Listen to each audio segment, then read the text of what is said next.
Hello there, and welcome back to War Thunder, to the guide how to properly damage control. And there are a lot of things to talk through, so the video will take a while. And I obviously have to start with certain basics before talking through how to avoid the penalty mechanics which make it necessary in the first place to talk about how to make proper damage con. Now, the gameplay in the background will be a really great demonstration for how to do damage control and therefore survive much longer than I would without the proper prioritization of the incoming damage and how to deal with it. So the SMS Kaiser has the advantage of having really sturdy armor, but it still can take a lot of damage, especially when facing some really big guns with really nasty shells, such as the Iron Duke that I'm firing right away. And we will have a legendary fight. I can say this without any exaggeration in mind.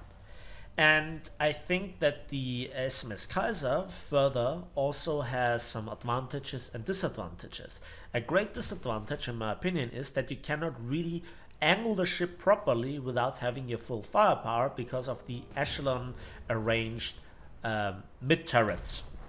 So you have to give a lot of broadside, but then you have 10 12-inch guns or 305mm, and you also have 20-second reload. However, and further disadvantages that your shells are really bad. So the AP is the only shell that actually can penetrate stuff, whereas the Iron Duke is used to blow up everything with its normal sap shell, which not just has a lot of penetration, but also a very big bursting charge and can not just cause flooding by punching holes, but also start fires with a significantly higher probability than, my shells. So all in all, I decided to fire at him with AP, and he has also some thick armor versus my shells. I think if I would be in another battleship, I can also use the sap and try my luck. But those things aside, let's talk about the damage control and how to do it properly. First, important statement. Damage control in War Thunder works completely different to how it works in World of Warships, for instance. So with that out of the way, let's talk about the two main factors.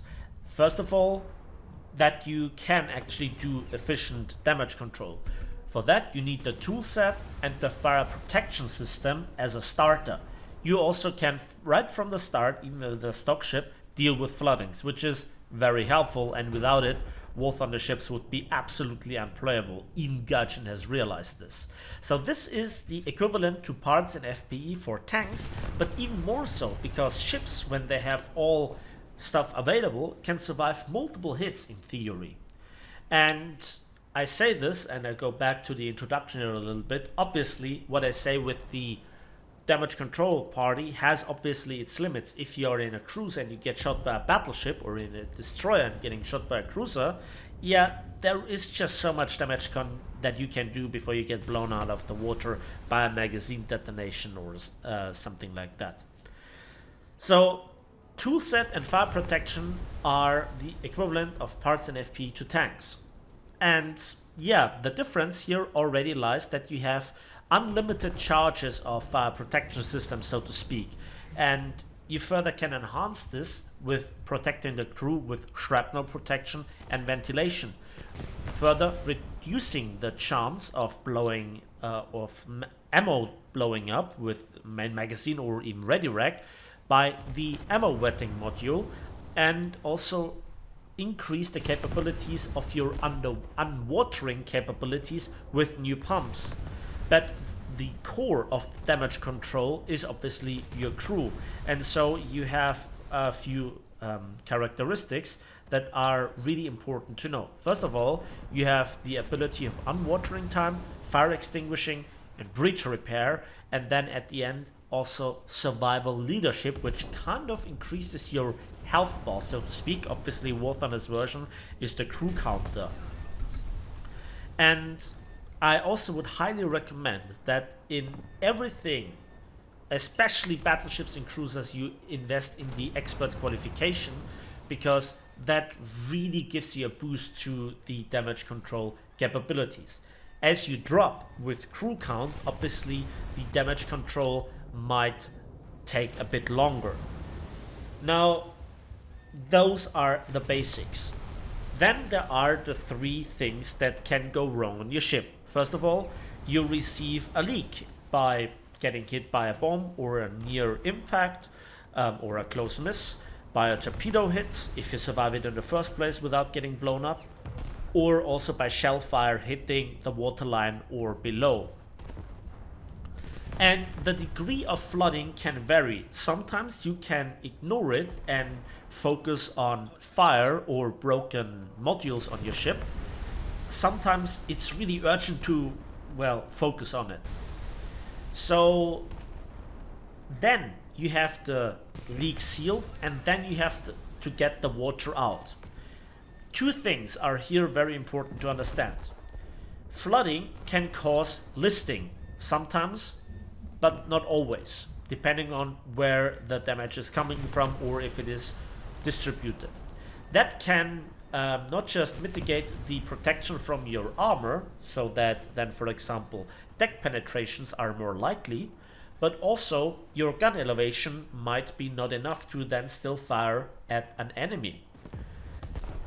Also, if you are going full speed and you receive a leak, you basically ram the water in your ship, and Gaijin has modeled this. So if you have some serious flooding and you really realize it quickly enough, try to slow down to minimize this effect, or ram something, be it a teammate, be it a rock, an island, whatever, to come to a standstill. The island will not save you from flooding by beaching.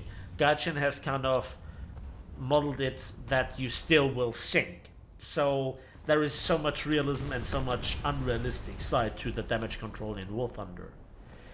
Then let's talk about fires. Fires are also something that can go horribly wrong. Over time, it obviously will kill your crew. I guess that Gaijin has modeled it that people will suffocate if the oxygen is used up, or that toxic gases get released. So this is damage over time.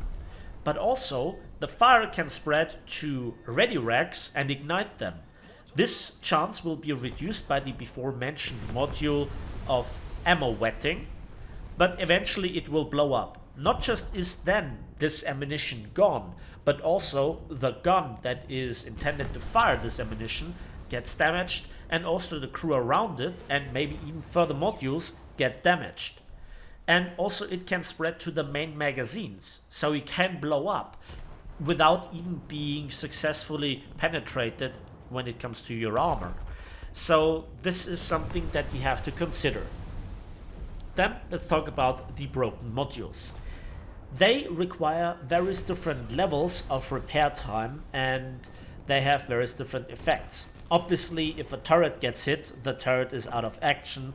If a gun barrel is hit, that is out of action, or it can cause a misfire.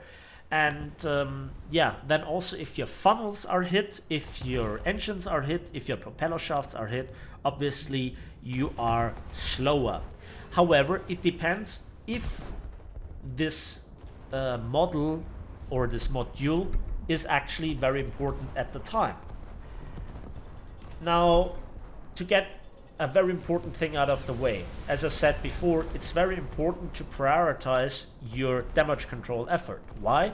Because there is a very big penalty on that you have multiple damage control efforts running at the same time. So if you extinguish a fire and at the same time also try to repair something, each individual timer will triple.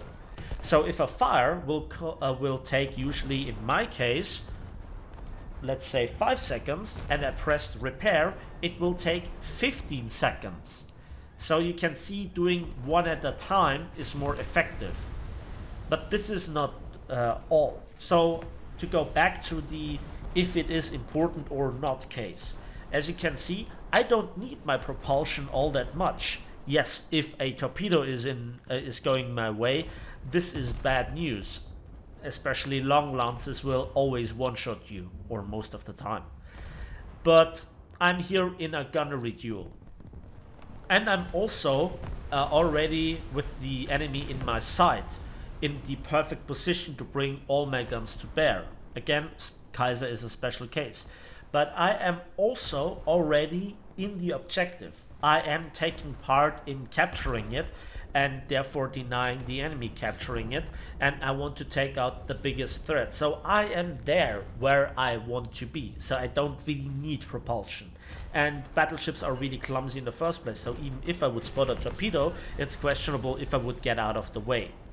With that out of the way, let's focus then on the various different aspects.